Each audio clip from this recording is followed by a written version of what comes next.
In this video, I'll show you how you can fix the error where it's not letting you uninstall Riot games because it says the Riot client is running. Now this is a super simple fix, guys, so let's get straight into it.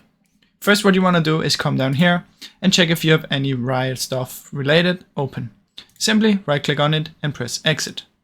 Now I'm not going to do it now because I'll show you the other way that you can also do it. Now another thing you can do is go to Task Manager, open up Task Manager, go to Details right here, and from in here click somewhere and search for R. It will find Riot Client, press End Task, press again, and as you can see there's no more Riot stuff. I can press L for League of Legends, V for Vanguard right here.